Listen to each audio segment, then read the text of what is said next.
ערב טוב ומבורך, ברשות מוריי ורבותיי, בעזרת השם, on est ערב שבת קודש, parachat Shelach Lecha. Ce soir, on va étudier la paracha de la semaine. Et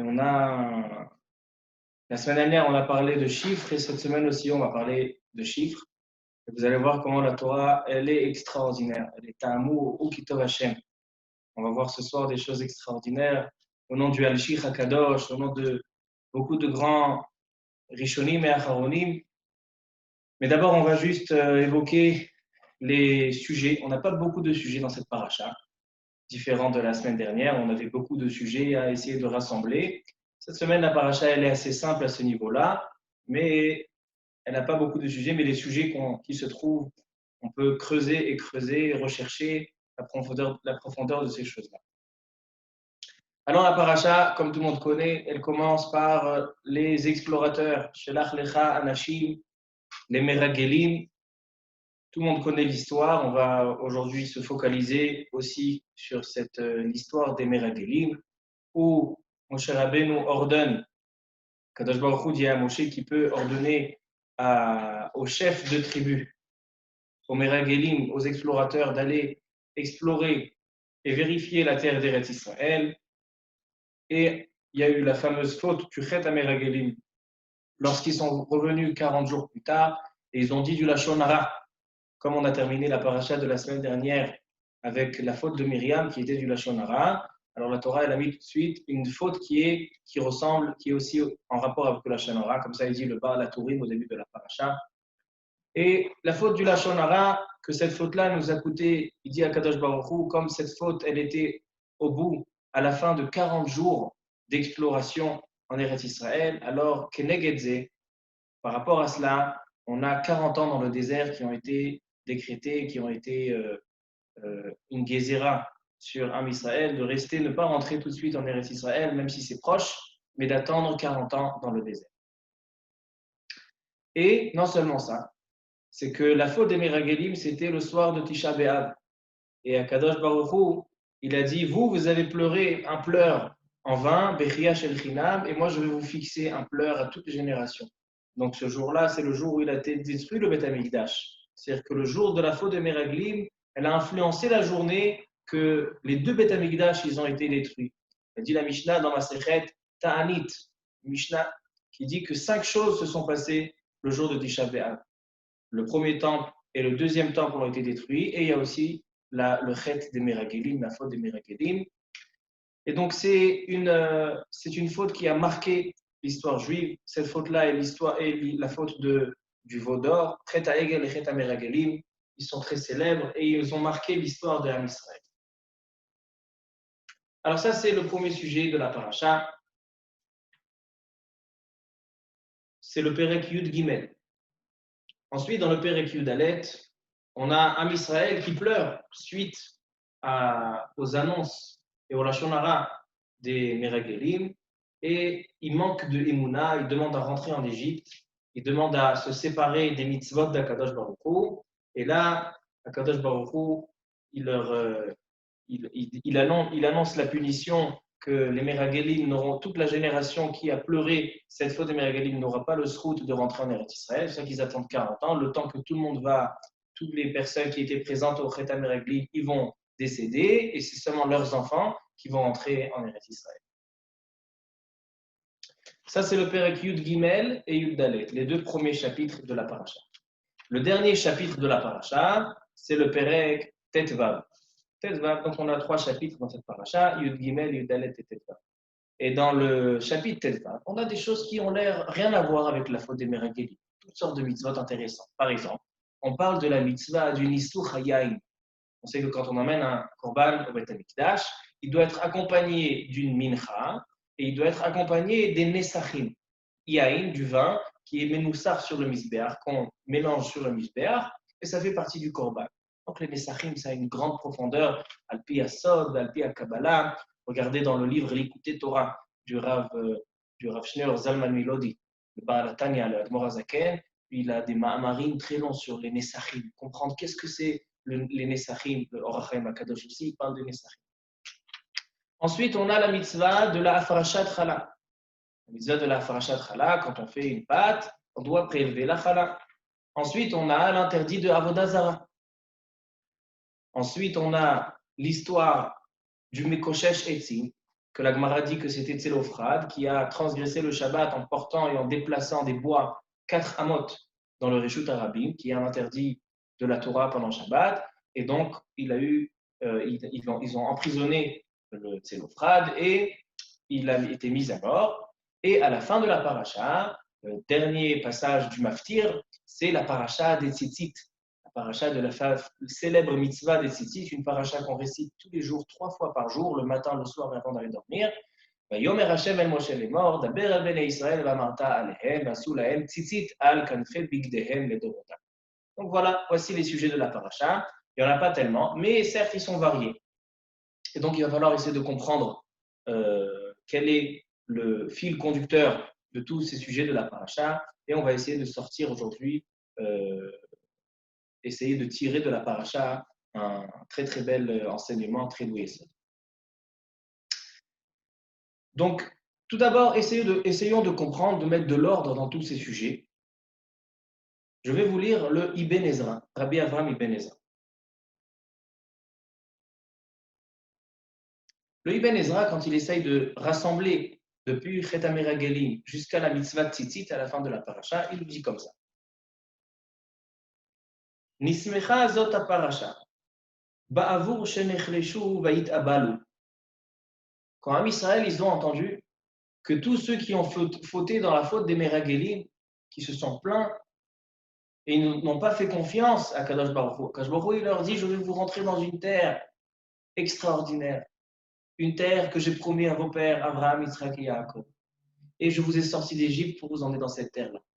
Et vous, maintenant, vous commencez à vous plaindre, à dire que la terre d'Israël, Eretz Kenan, qui n'était pas encore Israël, qui était Kenan à l'époque, Eretz Kenan, elle est Eretz Ochelet Yoshevehai, elle mange, elle dévore ses habitants. Comme ça, c'est une des plaintes qui ont été évoquées par les Meragelim et Am Israël. Et leur punition, c'était quoi? Une punition très grave. Que toute cette génération n'aura pas le srout, n'aura pas le mérite de rentrer en Eretz Israël. Ça, c'était leur punition. Seulement leurs enfants, au bout de 40 ans, c'est pour ça qu'on a attendu 40 ans que toute la génération de Meragelim, elle décède. Et là, leurs enfants pourront rentrer en Eretz Israël. Et là, Am Israël était très triste de cette punition qui est très très grave. Non seulement ça, il dit le Ramban, ils ont dit, mais si nous on a fauté, on est punis. Alors si ça se trouve, nos enfants aussi, ils vont fauter eux aussi à leur tour. Et alors donc on rentrera jamais en Eretz Israël. Alors il dit le Ramban, il dit le Ibn Ezra, c'est pour ça que tout de suite après la faute des Meragelim, on ramène la mitzvah des Nesachim, la mitzvah du Korban au Beth Amikdash. Les Nesachim, on ne le faisait pas dans le désert, dans les Korban. Seulement au Beth Amikdash en Eretz Israël. Ça veut dire que c'est une nechama, c'est une consolation. Suite à la paracha des Meragelim, on console Am Israël en leur disant, regardez, je vous promets que vos enfants, votre descendance sera en Eretz Israël. Et je vous donne la mitzvah des Nesachim, du vin qui est versé sur le misbéach. Ensuite, suite à cette nechama, à cette consolation, Kadosh Baruch Hu leur dit, mais ça doit vous renforcer, ça doit vous réveiller. Quand vous faites des fautes, vous devez vous tenir, vous devez faire attention à ne pas faire même tishgou, même beshgaga. Même des fois, on sait que dans la Torah, quelqu'un qui fait, par exemple, il va faire transgresser le Shabbat sans faire exprès. Il ne sait pas que c'est Shabbat, il ne sait pas que cette melacha, elle est interdite Shabbat. Alors malgré tout, il doit ramener un korban au Beth Amikdash. Ritishgou, là-bas on parle de la avodah zara, que même beshogeg, il faut ramener un korban. Là-bas on parle du shogeg. Ou basof, et donc de là, on vient apprendre non seulement que Béchogeg, quelqu'un qui ne fait pas exprès, il doit payer, à plus forte raison, ceux qui font Bémézid. La faute des Meragelim, elle était terrible. Elle était Beyad Rama. Elle était vraiment se fermer les yeux aux belles choses qu'Akadosh Baruch Hu leur a fait. C'est vraiment ne pas donner attention à tous les chassadim, les bonnes choses et les bienfaits d'Akadosh Baruch Hu pour Am Israël. Alors donc il dit, les interdits de Beyad Rama, ils sont interdits. C'est pour ça que la Torah, elle dit un exemple. Regarde le Mekoshesh Etzim. Qu'est-ce qu'il a besoin de faire Hilul Shabbat comme ça, Befaresia devant tout le monde? Il va transgresser le Shabbat. Alors celui-là, il a une peine terrible. Ils l'ont mis en prison, ensuite ils l'ont exécuté comme chaque personne qui est Mechalel Shabbat. Alors c'est pour ça qu'on a ramené la paracha aussi, la paracha du Mekoshesh Etzi. Suite à ça, Akadosh Baruch Hu, il a dit, je vais faire un cadeau à Israël. Je vais les aider. Je vais leur faire un chesed. Afin qu'à Israël, ils aient toujours quelque chose qui va les accompagner, qui va leur faire un rappel de ne pas transgresser toutes les mitzvot, pas seulement le Shabbat. Alors donc, il leur a donné la mitzvah des tzitziot, le talit.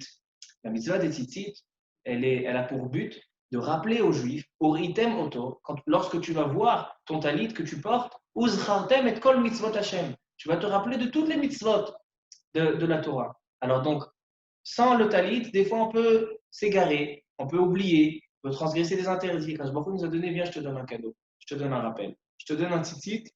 Comme ça, à chaque moment dans la journée, tu observes ce tzitzit. Tu observes les fils, le petit techelet ou les fils du tzitzit, et tu vas te rappeler les mitzvot.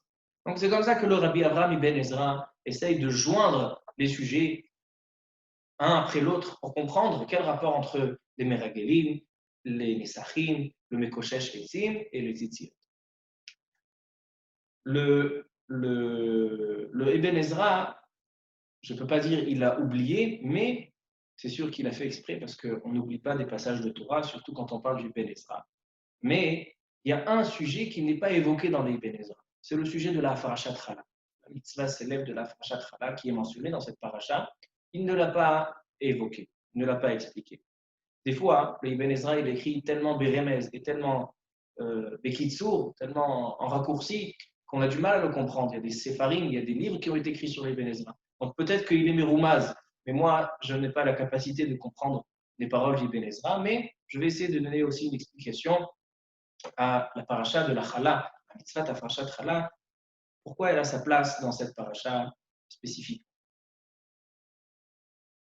Alors, commençons par quelque chose qui ressort à plusieurs endroits dans l'étude de cette paracha, parashat Shelach. On retrouve 3 fois la lettre Yud. La lettre Yud est rappelée et accentuée à 3 reprises dans la paracha. La première fois qu'on voit la lettre Yud dans cette paracha, lorsque Moshe Rabbeinu envoie les explorateurs, les Meragelim, alors la Torah donne les noms de tous ces explorateurs. Ve'ele shemotam, voici sont leurs noms. Alors chaque tribu, il y avait 12 tribus, chaque tribu a donné son délégué, son nassi. Des tzadikim, c'était des tzadikim de chaque tribu. Anashim, chashuvim. Et là, quand on arrive à la fin des noms, dans le Perek Yud Gimel Pasuk Tetzaim, celui qui est intéressé à la voir, et les Shemot Anashim. Voici les noms des hommes. Asher Shalach Moshe la tour et Haaretz, que Moshe a envoyé pour explorer la terre. Vaikra Moshe le Hoshea bin Nun Yehoshua. Et là, il y a un changement de nom. Il y avait quelqu'un qui s'appelait Hoshea bin Nun, qui était un des explorateurs, désigné en tant qu'explorateur. Et là, Moshe Rabbeinu lui change de nom. Comme s'il change de pays, il faut lui écrire un nouveau passeport. Ce n'était pas la raison pour laquelle Moshe Rabbeinu l'a fait. Alors venons, on regarde Rashi. Pourquoi Moshe Rabbeinu il change le nom de Hoshea bin Nun à Yehoshua bin Nun? Il dit Rashi, Itpalel alav, Kah Yoshiacha me'atzat merageli. Le changement de nom qui a été fait à Yoshua bin Nun, c'était une prière. Quand il s'appelle Hoshea, et maintenant on lui rajoute un Yud. Donc voilà le premier endroit dans la paracha qu'on voit le Yud. On lui rajoute un Yud, que maintenant il va s'appeler Yehoshua. Le mot Yehoshua signifie Yehoshua, que Dieu te sauve et que Dieu t'épargne de Hatzat Meragelim, de ne pas tomber dans la faute des Meragelim. C'était une prière que Moshe Rabbeinu fait à son élève Yoshua bin Nun. Et en réalité, les seuls qui n'ont pas fauté dans la faute des Meragelim, c'était Yehoshua bin Nun et Kalev ben Yefouné de la tribu de Yehuda. Alors, Yehoshua, on comprend, il a la tfila de son Rav. Son Rav l'a béni, son Rav a fait une prière pour lui. Mais Kalev ben Yefouné, par quel mérite, lui, il n'est pas tombé dans la hatsa, dans le conflit le conflit des Meragélim. Alors, plus tard dans la paracha, il y a marqué Vaya'alu, vayatouru et haaretz. Donc, ils sortent, ils vont pour arriver en Eretz Israël, dans le pasuk Kaf Aleph. Yud Gimel, Kaf Aleph. Mimidbartzin ad Rechov levo Hamat. Vaya'alu banegev, ils sont montés dans le Negev. Vayavo ad Chevron. Jusqu'à présent, on parlait au pluriel. Vaya'alu, vayatouru, vaya'alu, ils sont montés, ils sont allés. Et là, on parle Belashon Yachid, au singulier. Vayavo ad Chevron. Il vient Rashi dans le pasuk Kafbet et il dit c'est quoi Vayavo ad Chevron? Il dit ici c'est qu'une personne qui est arrivée à Chevron. Qu'est-ce qu'il y a à Chevron? Il y a Kiryat Arba. Qu'est-ce qu'il y a à Kiryat Arba? On a les Avot HaKadoshim qui sont enterrés. Abraham, Yitzhak, Yaakov, leurs femmes, sauf Rachel, qui a Rachel. Il y en a qui disent qu'il y a aussi Adam Arishon et Chava. Mais c'est le kever des Avot, le kever de nos patriarches. Alors Kalev ben Yefouné, levado halach lesham. Il est allé seul pèleriner, venishtatach al kivrei avot. Il est parti faire du pèlerinage sur Abraham, Yitzhak et Yaakov, ses ancêtres. Pourquoi il a fait ce pèlerinage? Shelo yehe nisat lachaverav lihiyot be'atzatam. Lui aussi n'a pas voulu être imprégné et avoir une influence de la faute des Meragélim. Et donc, c'est pour ça qu'il a été sauvé de la faute des Meragélim. Donc, on a en fait deux personnes. On a Yehoshua et Kalev qui sortent de la faute des Meragélim, qu'en fait, maintenant, il va y avoir seulement 10 Meragélim qui ont fauté, mais 2 Meragélim, dont Yehoshua et Kalev ben Yefouné. Yehoshua, parce que Moshe a fait une fila pour lui, Ka Yoshiacha, il doit rajouter le Yud, et Kalev ben Yefouné, il est allé faire du pèlerinage sur le Kever, sur les Kevarim de ses ancêtres, Abraham, Yitzhak et Yaakov et leurs femmes. Tous les Mefarshim, tous les commentaires, ils se posent une question. Tout d'abord, pourquoi Moshe Rabbeinu, il va faire une tfila, il va faire une prière, c'est-à-dire qu'il sent qu'il va y avoir une faute, il sent qu'il va y avoir un chet ameraglim. Pourquoi il va faire une prière pour sauver Yehoshua? Il va lui rajouter un yud, que Dieu te protège et que Dieu t'épargne et te sorte, te sauve de la hatsa de Meragélim. Et tous les autres explorateurs, il ne va pas leur faire une tfila. Fais une tfila pour tout le monde. Si on voit en réalité la tfila, la prière, elle a marché, c'est que Yehoshua, il n'a pas fauté. Alors pourquoi tu ne fais pas une prière pour tout le monde? C'est une she'ela me'od kasha, une question qui est très difficile. Et deuxième chose, Kalev ben Yefouné, lui il sort et il va à Hebron tout seul, il dit Rachid Levado, le Sforno il rajoute même, ou Levado lehit boded, c'est-à-dire il voulait être seul, comme les élèves de Rabbi Nachman, les Breslev, ils font les hitbodedout, ils veulent être seuls dans un endroit, personne n'a droit à être avec eux. Alors lui, Kalev aussi, il est allé, Levado lehit boded velehit palel al kivrei avot, il voulait être seul.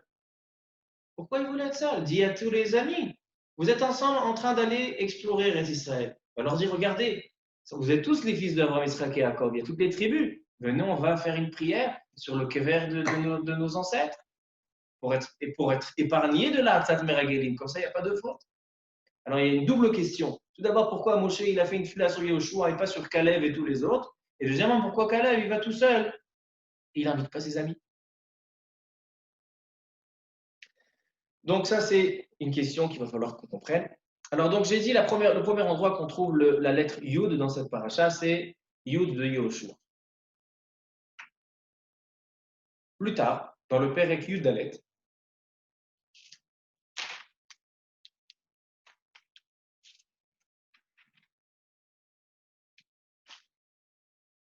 quand Moshe Rabbeinu demande le pardon devant Akadosh Baruch Hu, on sait qu'on a 13 midot de miséricorde, il va en mentionner quelques-unes. Les Farshim, ils vont dire qu'il n'a pas mentionné toutes les 13 midot, ça a des raisons, le Ramban allonge ses paroles à ce sujet.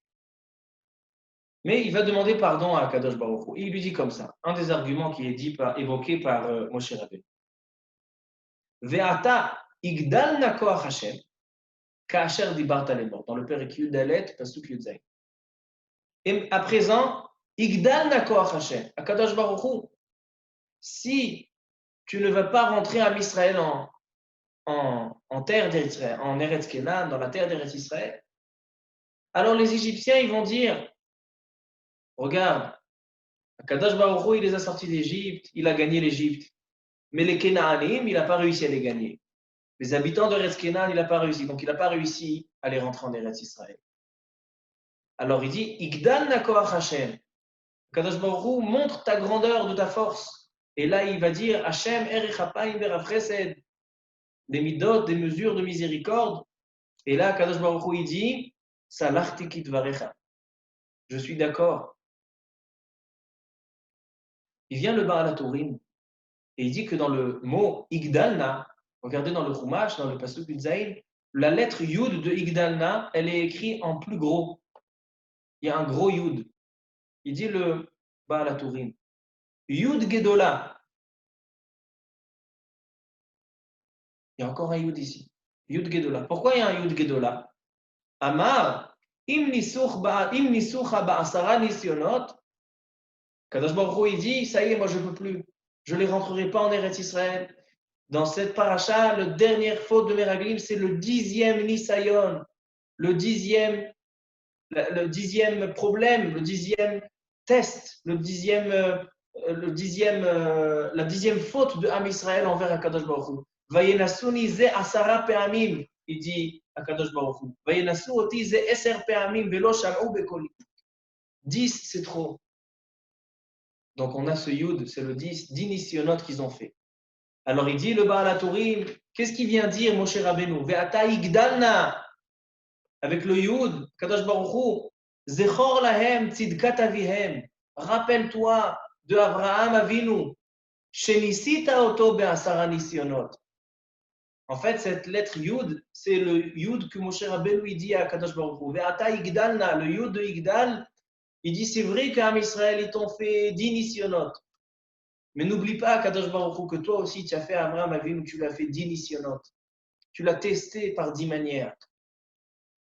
Et malgré tout, il a tenu tous les nisyonotes. Il a montré, il a prouvé son attachement qu'il a à toi, Kadosh Baruch Hu. Il a prouvé son engagement pour toi, Kadosh Baruch Hu. Donc, épargne-les. C'est-à-dire qu'un argument caché qui est dans cette paracha, un des arguments qui ne sont pas marqués dans le pasuk, il est meroumaz, il se cache dans la lettre Yud. C'est ce qu'il dit Moshe Rabbeinu à Kadosh Baruch Hu. Rappelle-toi des 10 nisyonotes. Et donc, ça va venir pardonner et épargner les 10 nisyonotes que Am Israël, ils t'ont fait. Donc ça, c'est le deuxième endroit qu'on voit la lettre Yud. Yehoshua, Igdal. Troisième endroit qu'on voit la lettre Yud. Dans le Perek Yudalet, Pasuk Kavdalet.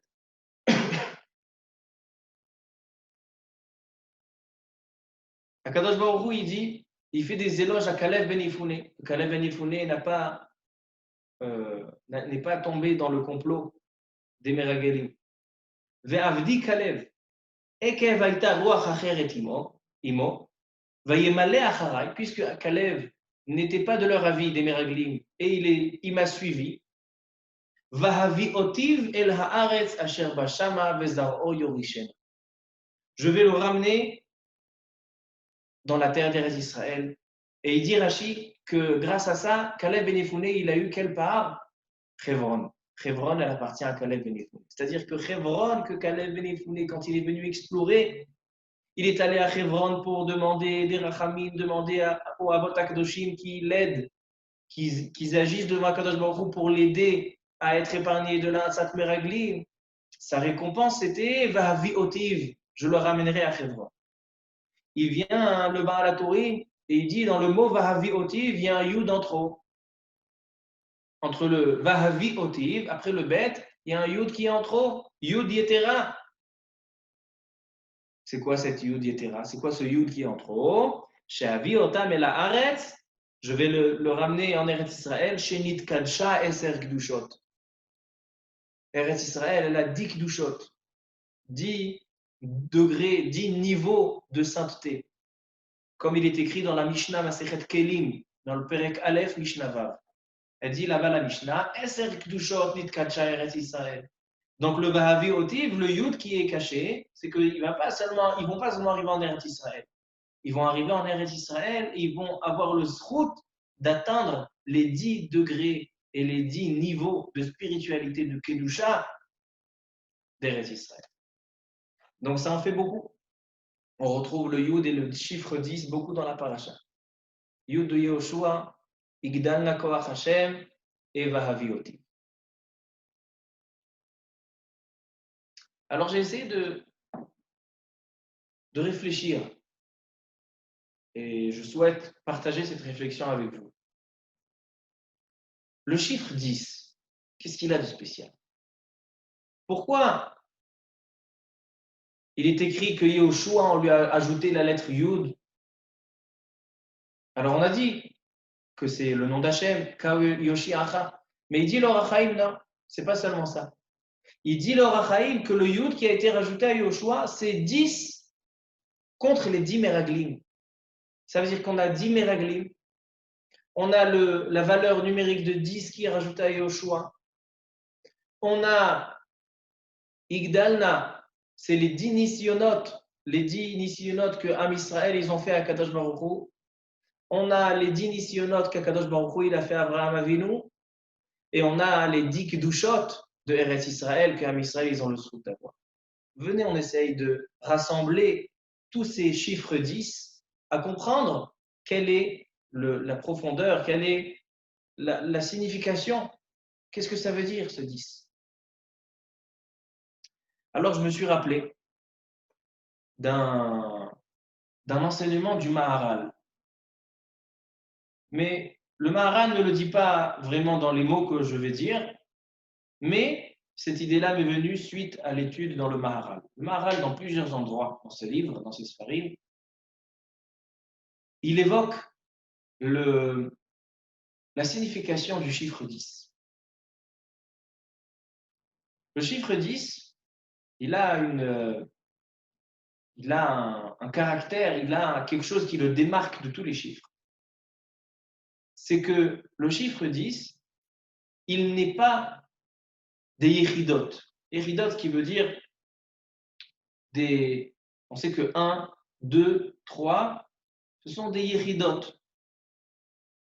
C'est chacun, il est bénifrad, chacun il est en soi. On a le chiffre 1, 2. Le 10, c'est pas un chiffre qui est bénifrad, c'est pas quelque chose qui est une yéchida. Le 10, c'est un michlol. Le 10, c'est quelque chose qui comprend les 10, qui comprend tous les 9 qui le précèdent. Et la suite, après 10, on revient. Après 10, on a 11. C'est encore 1, 2, 3, jusqu'à qu'on arrive à 20. Donc, on a encore le 10 qui va venir rassembler toutes les yéchidot. Comme ça, il dit le Maharal. Venez, on essaie de comprendre. Il y a une halakha très intéressante. Dans les halakhot de Minyan, et ça, en fait, c'est le 6e endroit dans la paracha qu'on voit le chiffre 10, c'est qu'on sait qu'un Minyan, il doit contenir 10 personnes. La Shrina réside sur 10 personnes. Si on n'a pas 10 personnes, il n'y a pas de Shrina. D'où on sait qu'un minyan doit comprendre 10 personnes et pas moins. Des meraglim. Parce que quand Kadosh Baruch Hu, il dit que les 10 meraglim qui ont fauté, il dit à Kadosh Baruch Hu, Ha'eda hara'a azot, dans la parashat Hashavua. Dans le Perek Yudalet, Pasuk Kavzaïn, Admata ila eda hara'a azot. Eda. Eda, c'est une communauté. Une communauté. Maintenant, puisque la communauté, il dit Rashi, Elu hameraglim, mikan le eda, shi asara. Puisque Akadosh Baruch Hu les a appelés Eda, de là on voit que Eda doit comprendre 10 personnes et pas moins. Donc c'est encore une fois dans la paracha qu'on voit le chiffre 10. Vous avez vu combien de fois on a vu dans cette paracha le chiffre 10? Maintenant, pourquoi un minyan il doit contenir 10? Dans la source des choses, dans le shoresh des choses. Avant qu'on vienne expliquer ça, je vais vous donner encore quelque chose de magnifique.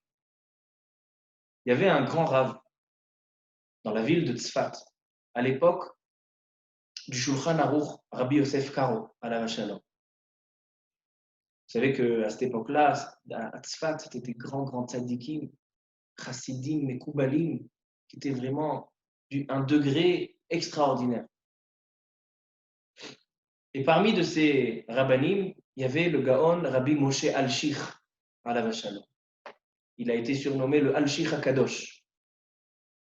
Le Al-Shich HaKadosh, on raconte que son livre sur les parachiotes de la Torah, il a écrit en étant vendeur à la macolette. Il avait une macolette. Et entre chaque client, Ben Gavra, les Gavra, il écrivait son pirouche. Parce que chaque seconde et chaque minute de sa vie était investie pour l'étude de la Torah et la Avodat Hashem. Et on raconte qu'une fois, le Al-Shich HaKadosh, c'était un très bon darshan. Il faisait des drashot extraordinaires. Les gens, ils rentraient, quand ils annonçaient une dracha de Rabbi Moshe Al-Shich, du Al-Shich HaKadosh, tous les gens de Tzfat, ils venaient, les Bate Knesset étaient remplis à craquer. Il avait vraiment des remazim et des drashot, niflaot beyoter. Alors, c'était la parasha de Vayetze. Dans la parasha de Vayetze, on parle de Lavan à Arami et tout ce qu'il a fait à Yaakov Avinu. Il lui a mis d'abord Léa, et après il a fait Rachel, Lavan à Arami, le Ramaï. Et le Hachich HaKadosh, il a fait là-bas une dracha pour expliquer exactement quelles étaient les tarboulotes, toutes les malices de Lavan à Arami. Il a expliqué, il a fait des rishbonot, et Rachel Imenu Tov Titi Otahlach Mititi Otali Shacher, comment il parlait, comment il a été méramé. Et donc, dans cette dracha-là qui était en train de parler, le Hachich HaKadosh, il y avait tous les grands rabbanim de ça. Et même le Harizal, alav shalom, il était assis dans cette salle. Et donc, le Hachich HaKadosh, il parle et tout le monde écoute, il n'y a pas une mouche qui vole. Et au milieu, il y a le Hari HaKadosh, le Harizal, qui sort de la synagogue. Les gens, ils étaient très étonnés. Qu'est-ce qui s'est passé? Qu'est-ce qu'il a dit? Peut-être que le Hachich HaKadosh n'a dit quelque chose qu'il ne fallait pas dire. Suite à cette histoire, ils sont venus chez le Harizal et ils lui ont demandé, mais pourquoi tu es sorti comme ça de la dracha du Hachich HaKadosh? Qu'est-ce qui s'est passé? Il dit, écoutez-moi bien. La dracha du Hachich HaKadosh, elle était fabuleuse et elle a fait du bruit dans le ciel. C'était tellement profond et tellement vrai ce qu'il disait le Hachich HaKadosh que tous les malachim sont descendus dans la synagogue pour écouter la dracha de Rabbi Moshe Al-Shich alav shalom. Et là, le Hachich HaKadosh, à un certain moment, il a eu une légère ga'ava, un léger orgueil qui est venu. Et les malachim sont remontés. Maintenant, le seul problème, c'est que quand les malachim ils sont descendus pour écouter la dracha, même Lavan Arami lui-même, il est descendu pour écouter comment on dévoile tous ces secrets et toutes ces cachettes qu'il a fait et tous ces tarboulotes qu'il a fait. Alors il a dit le Harizal, les malachim ils sont partis, il restait que Lavan Arami. Moi je ne voulais pas rester seul avec Lavan Arami. C'est pour ça que je suis sorti de la synagogue. Pour vous montrer la grandeur du Hachich HaKadosh. La grandeur du Hachich HaKadosh que les malachim se déplacent pour écouter ces drachot. Alors il dit le Hachich HaKadosh dans notre paracha au sujet de Kalev ben Yefouné. Et ça sera le 7e endroit dans la paracha qu'on voit le chiffre 10. Et dès qu'on va terminer ça, après on va donner l'explication et on terminera le shiur, comprendre c'est quoi le chiffre 10.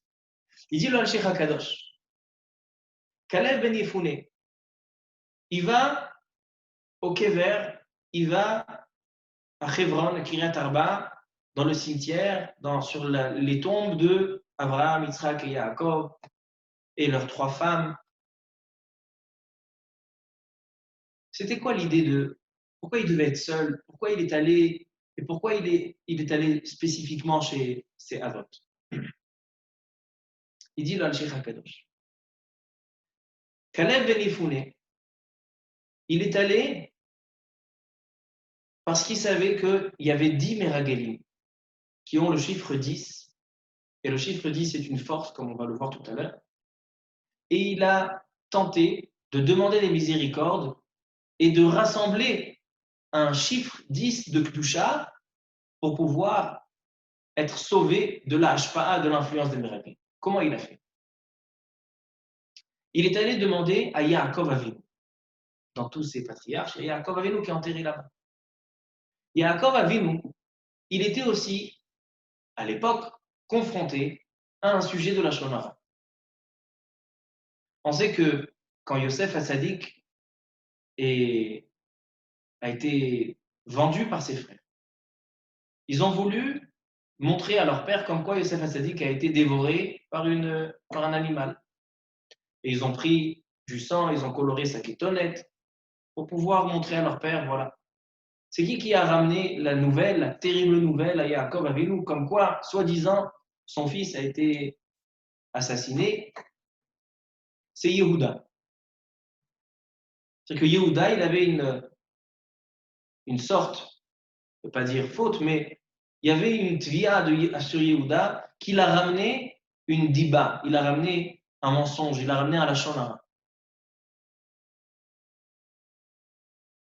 Et là, Yehuda a dû faire tchouva sur ça. Yehuda a dû faire un tikkun sur ça, sur cette ava'at diba, ramener cette diba à son père. Il dit le Al-Sheikh HaKadosh, Kalev Ben Yefune, c'est le représentant de la tribu de Yehuda. Donc Kalev Ben Yefune, il a dit, je vais aller chez Yaakov Avinu pour qu'il soit le Melitzi Osher, pour qu'il m'aide, parce que lui, il a souffert du Lashon Hara. À cause de ce Lashon Hara, il était triste. Il n'a pas pu recevoir de consolation. Lo yachol Yaakov leitnachem. Alors il a dit, regarde Yehuda, mon ancêtre, Kalev, qui vient de la tribu de Yehuda, il a fait tchouva sur ça. Et toi, Yaakov Avinu, je veux que tu ailles devant Akadosh Baruch Hu et qu'il me sauve de cette faute de la Shonara. C'est pour ça que Kalev Ben Yefune, il est allé. Et lui seul, il est allé à Hebron. Parce que c'est le seul qui est de la tribu de Yehuda. Alors qu'est-ce qu'il a fait? Et le Satan, il dit le Al-Sheikh HaKadosh, le Satan, il n'a plus sur quoi se reposer. Quel argument il va pouvoir argumenter Kalev de fauter dans la faute des Meraglim? Lui dire fais de la Shonara, il va dire non, mon grand-père Yehuda, il a fauté, il a dû réparer, donc moi je ne vais pas fauter. Et s'il va demander à Yaakov Avinu qui vienne se plaindre contre Kalev, non, parce que maintenant Kalev il va chez Yehuda, chez Yaakov Avinu, il va lui demander de prier pour lui. C'était la manière de se sauver de la Hatzat Ameraglim. Il dit le Sheikh HaKadosh. Alors qu'est-ce qu'il a fait Kalev? Il a pris par la force de Hoshea Abinu. Et ensuite, il a changé le nom. Moshe Rabbeinu, il a dû changer le nom. Il a dû rajouter maintenant Yehoshua. C'est une deuxième force. Ensuite, il a Kalev. Ensuite, il assemble à cette chose-là la tfila, la prière de Moshe Rabbeinu, que Moshe Rabbeinu sauve, que Moshe Rabbeinu demande que Moshe sauve Yehoshua de la faute. Et il assemble à ça les 6 Avot HaKedoshim, Avraham, Yitzhak et Yaakov, Sarah, Rivka et Léa. Il est arrivé à 10. Il dit le Al-Sheikh HaKadosh, il est allé chercher 10 Kdushot pour contrer les 10 fautes des Meraglim. C'était la manière pour lui, la seule manière de pouvoir combattre et de pouvoir surmonter ce Nisayon de Chet HaMeraglim. Maintenant, on arrive et on va terminer pour essayer de comprendre. Je vous ai montré 7 endroits dans la paracha. On voit le chiffre 10. Alors maintenant, on essaie de comprendre. Il y a une halakha intéressante qui dit comme ça. Quand on a un minyan, et le minyan, on sait qu'il faut avoir 10, le minyan, il a 9 adultes et un enfant avec un chumash dans la main. Est-ce que c'est mitztaref ou c'est pas mitztaref? Le Shulchan Aruch, il tranche la halakha lema'aseh que c'est pas mitztaref. Mais il souligne que certains pensent que ça forme un minyan. 9 adultes, un enfant et un chumash, ça forme un minyan. La halakha n'est pas comme ça. Mais il y a une opinion qui dit comme ça. Il vient le Maharal et il dit, et je ne comprends pas. pour avoir la shrina, il faut 10 hommes. Alors ça veut dire quoi? Un enfant avec un chumash, qu'est-ce qui s'est passé maintenant avec l'enfant et le chumash?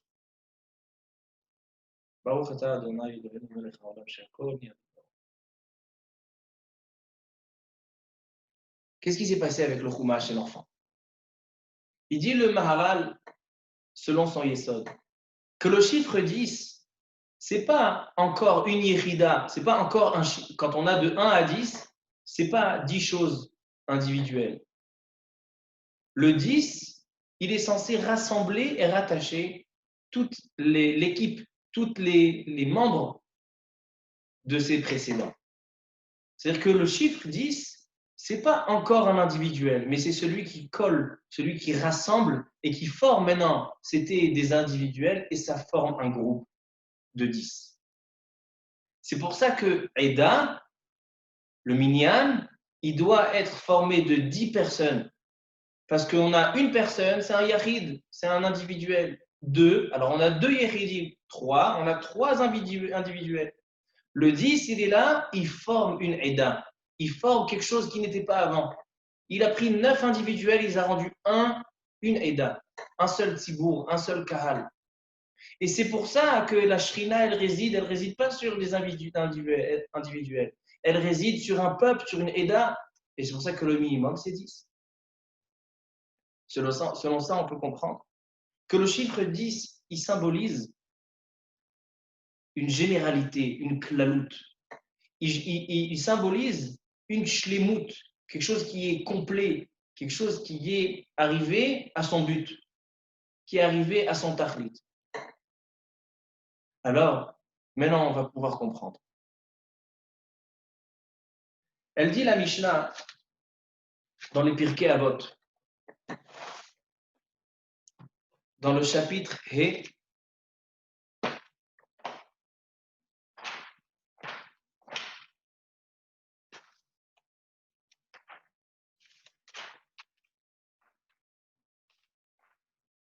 là-bas, on a des Mishnayot qui parlent aussi du chiffre 10.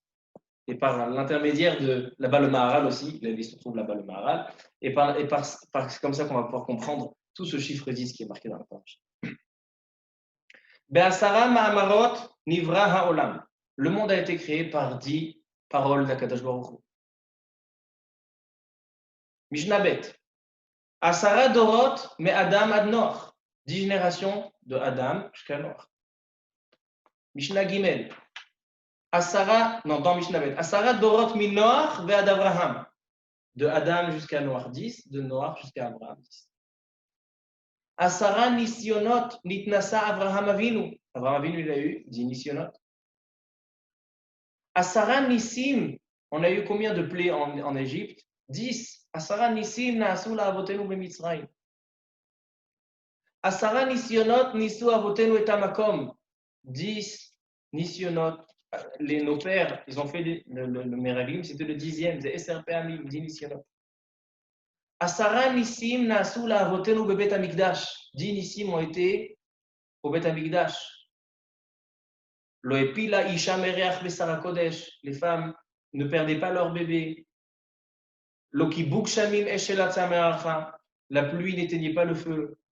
Velo nitzcha ruach. Et personne ne dit qu'il n'a pas de place. Afechad lo amar tsar li amakom.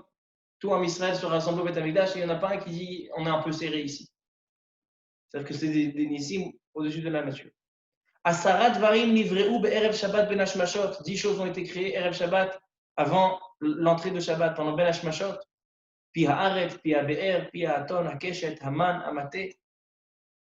Donc on a dans les Mishnayot ici encore une fois des chiffres 10. Donc je vous complique un petit peu les choses, mais la réponse elle est très simple. Dit le Maharal, et selon ça on va pouvoir comprendre que on ne peut pas fixer une chose, on ne peut pas décréter, on ne peut pas décider une opinion sur une chose si on a vu seulement un côté de la chose.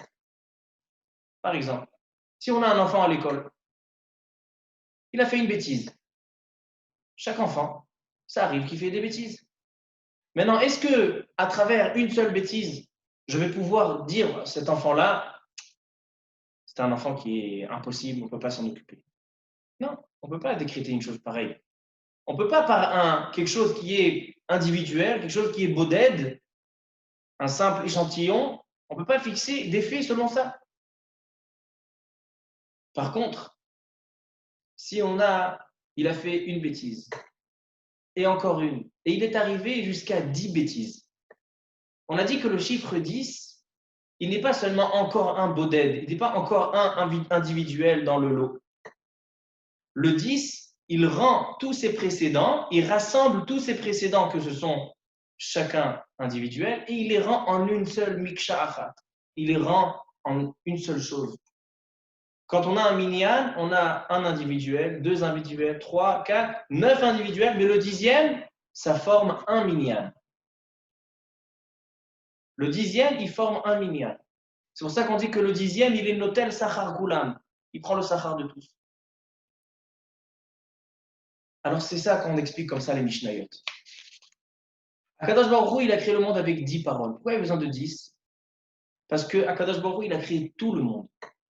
Et on a dit que pour pouvoir créer, pour pouvoir réaliser, pour pouvoir observer une chose de la manière la plus complète, la plus klalite, la plus shlema, il faut observer tous les individuels. Donc tous les 10 individuels, les rassembler à une seule chose.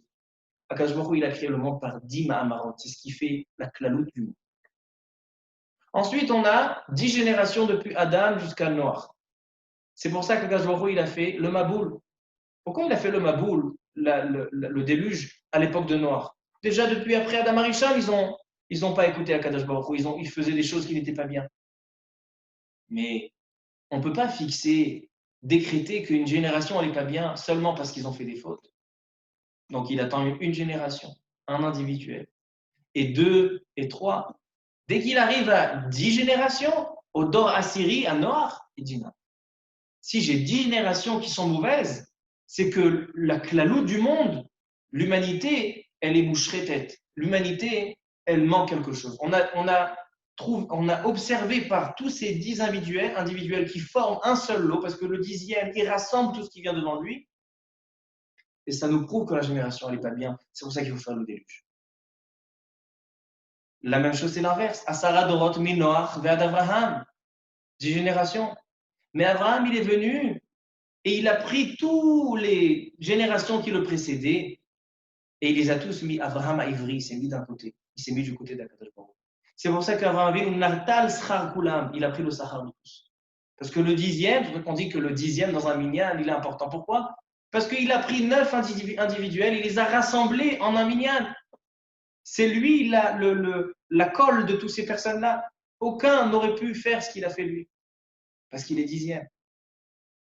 Alors ça, c'est les Asara Mahamarot, les Asara Dorot de Adam jusqu'à Noach et de Noach jusqu'à Abraham. Et maintenant, on a les Asara Nisionot, les 10 tests que Akadosh Baruch Hu fait à Abraham Avinu. Si Akadosh Baruch Hu, il ferait un test, il lui fait un test à Abraham Avinu. Ça prouve que Abraham Avinu est engagé à 100% pour Akadosh Baruch Hu? Non. Peut-être que ce Nisayon, il a réussi. Mais si je lui propose un autre Nisayon plus difficile, il ne le tiendra pas. 2, c'est la même chose. Un boded ne peut pas me montrer, un individuel ne peut pas me montrer la photo générale de toute la chose. Mais dès qu'Abraham Avinu, il a fait 10 nisyonot, que le chiffre 10, il vient, il rassemble tous ses précédents, tous les 9 individuels, il les a rendus en une seule miksha achat. Abraham Avinu, il montre par ces 10 nisyonot que c'est entièrement, toute sa personnalité entière à 100%, elle est engagée pour Akadosh Baruch. Dès qu'il a fait ces 10 nisyonot, ça prouve qu'Abraham Avinu, il aime Akadosh Baruch. Ensuite, on a Asara Nissim, 10 miracles qui ont été 10 plaies en Égypte. Si on fait le calcul, il y en a beaucoup plus. On dit qu'il y en a eu 40, il y en a eu 50, 60. Dans la Haggadah, on dit. Donc pourquoi 10? Pourquoi on a été limité à 10? Le 10, on vient de dire qu'Akadosh Baruch Hu, il a fait toutes les plaies, il a frappé, il a montré sa royauté aux Égyptiens et au monde par toute la généralité de la nature. Il a fait 10 makot, diverses makot. C'est pas seulement qu'il y a eu une maka, ils ont dit, ça c'est pas grave, le sang on sait le faire, les sauterelles. les tzfardéim, les grenouilles, on sait le fait. 10 makot, ça a montré la présence d'Akadosh Baruch Hu. La même chose, on retrouve dans les 10 bérot, les 10 commandements. Les 10 commandements, pourquoi? Comment on peut dire 10 commandements? On a 613 mitzvot dans la Torah. Comment tu peux me sortir 10? Les 10, c'est une kavutza, c'est une partie, un morceau de mitzvot qui signifie, qui contient toutes les mitzvot de la Torah. Comme on retrouve 613 makot en Égypte, si on fait le calcul, et ils sont réduits, ils sont représentés par 10 makot, 10 plaies. La même chose, c'est les 10 brot. On a 613 mitzvot, ils sont représentés par 10 brot. La même chose, on a les 10 nisyonot. Akadosh Baruch Hu, il a dit ici, à Israël, il me fait une fois des problèmes, 2 fois, top. Mais s'il m'a fait 10 fois, Eser nisyonot, le 10, il a rassemblé, il a montré que toutes ces choses-là, ce n'était pas Chad Pe'ami, ce n'était pas quelque chose qui sort de l'ordinaire. C'est quelque chose qui rassemble toutes les choses en une seule chose. La même chose, les Nissim qu'il y a eu au Beth Amikdash, et la même chose, les choses qui ont été créées, Ben Hashmashot, on n'a pas le temps de les expliquer. Mais c'est ça l'idée, c'est que le chiffre 10, il rassemble tous les individuels en une seule chose. Maintenant, revenons à la paracha. La paracha, on dit qu'on a 10 meraglim qui vont fauter. 10 meraglim qui se sont rassemblés au chiffre 10, que ce sont des tzadikim, ils ont un potentiel immense. Comme on voit que la shrina, elle réside seulement sur 10. Et ils ont fauté. C'est pour ça que cette faute, elle était tellement grave. Parce que cette faute, c'était des représentants de chaque tribu. Et donc, eux, ils ont représenté tout le clan d'Israël. Et comme ils se sont rassemblés pour une seule etza, parce qu'ils étaient 10, ils ont fauté. Mais là, on a Moshe Rabbeinu. Il dit Yoshua, toi, tu dois rentrer à Israël, en Eretz Israël. Maintenant, pour pouvoir les rentrer, tu as besoin de te faire la guerre avec Amalek. Il dit L'Orachaim Akadosh. C'est qui a fait la guerre avec Amalek? C'est Yoshua. Et qu'est-ce qui a marqué dans la guerre avec Amalek? Kiyad al-Kes Iyah Milchama al-Hashem ba'Amalek. C'est quoi la guerre entre Am Israël et Amalek? C'est le nom d'Hachem, Yudke. C'est pour ça qu'on lui a rajouté le Yud, pour qu'il ait ce Yudke, Kah Yoshiacha. C'est la guerre contre Amalek. C'est la seule manière. Maintenant, qu'est-ce que tu dois faire? Tu dois avoir la lettre Yud. La lettre Yud, il dit Moshe Rabbeinu à Yoshua Benoun. C'est seulement Yoshua Benoun qui a rajouté ce Yud. Pourquoi? Parce que c'est le caractère de pouvoir rassembler des choses.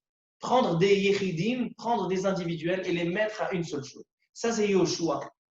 Et c'est pour ça que Yoshua, quand il a eu cette capacité, il a continué Moshe Rabbeinu. C'est lui qui a pu rentrer à Israël, en Eretz Israël, et combattre Amalek.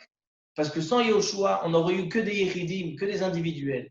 Mais Yoshua, qui a reçu le Yud de Moshe Rabbeinu, il a reçu le caractère de rassembler les choses et de les mettre en une seule chose. C'est pour ça que Yoshua Benu, il a eu ce mérite. Kalev Ben Yefune, lui, il n'est pas censé rentrer à Israël. Lui, il est individuel. C'est pour ça qu'il est allé Yechidi, il est allé seul. Il est allé au Avot HaKadoshim. Et comme il dit le Al-Shich HaKadosh, il est allé rassembler 10 Ruyot. Il est allé rassembler la Tfila et le nom de Yoshua et les 6 patriarches qui sont enterrés là-bas. Il est allé chercher 10 Kdushot pour contrer les 10 Meraglim. Et c'est grâce à ça qu'Akadosh Baruch Hu a pardonné et a finalement rentré les enfants des Meraglim, les enfants de la génération Meraglim en Eretz Israël. C'est ça le secret du 10 qu'on va s'en mettre dans cette paracha. Et je terminerai pour comprendre pourquoi on a la mitzvah de la Hafarashat Chala dans cette paracha. La Hafarashat Chala, elle a quelque chose d'intéressant. On sait qu'on a beaucoup de mitzvot qui sont liés à la récolte. On a les Trumot Umasrot, prélever les Terumot, on a les Bikurim, on a la Chala, la Hafarashat Chala, elle est différente de toutes. C'est que la Hafarashat Chala, quand on rentre en Eretz Israël, déjà on doit faire la Chala. Tandis que les Terumot ou Maasot, etc., il faut attendre de s'installer. La Chala, avant de s'installer, il faisait déjà la Chala. C'est la seule chose. Il ne faisait pas Terumot ou Maasot, il ne faisait pas les Bikurim. La seule chose qu'il fait, c'est la Hafarashat Chala. Pourquoi? Parce que la Hafarashat Chala, c'est nécessaire pour rentrer en Eretz Israël. C'est quoi la Hafarashat Chala? C'est prendre 2 individuels, prendre de la farine, prendre de l'eau, et en la mélangeant, on n'a pas de l'eau et de la farine mélangée. On a une issa, on a de la pâte. On a fait une yetzira chadasha. la mitzvah de la Frachat Chala, elle vient symboliser ce Yesod-là. Que le 10e, c'est pas encore un individuel dans le groupe, mais c'est celui qui vient rattacher tous ses précédents. Et c'est ça la mitzvah de la Frachat Chala. Alors, Bezrat Hashem, j'espère que j'ai encore de quoi dire sur ce sujet, mais le temps ne nous permet pas. Mais le Yesod, on l'a dit, qu'on retrouve dans cette paracha 3 fois la lettre Yud, Yehoshua, Yigdalna et Vahavetiv. Et ces 3 lettres Yud signifient et symbolisent le chiffre 10. Le chiffre 10 qui est là pour rentrer en Eretz Israël, qui a dit Ktushot, que le chiffre 10 est là pour rassembler tous ces précédents. Dès qu'on a le chiffre 10, on a tout le klal qui est devenu en un. C'est pour ça qu'un minyan peut contenir seulement 10 personnes, comme on le voit de la paracha de la Eda Ara Azot, En minyan, En Eda Pachot Me'asara. Et Bezrat Hashem, on va maintenant, je pense qu'on va mieux comprendre tous ces fois qu'on retrouve le chiffre 10, les Asara Mahamarot et les Asara Nisionot, et quel rapport. Et on voit que par le mérite, Akadosh Baruch Moshe, il dit à Akadosh Baruch Hu, par le mérite des 10 Nisionot d'Akadosh Baruch Hu, de Avraham Avinu, alors tu vas pardonner sur les 10 Nisionot de Am Israël. Baruch Adonai Leolam, Amen ve Amen. Chazak ou Baruch, Rav Abraham. Avant qu'on passe aux questions, on m'a demandé en fait de dédier le shiur à la mémoire de Yosef ben Messaouda Julia.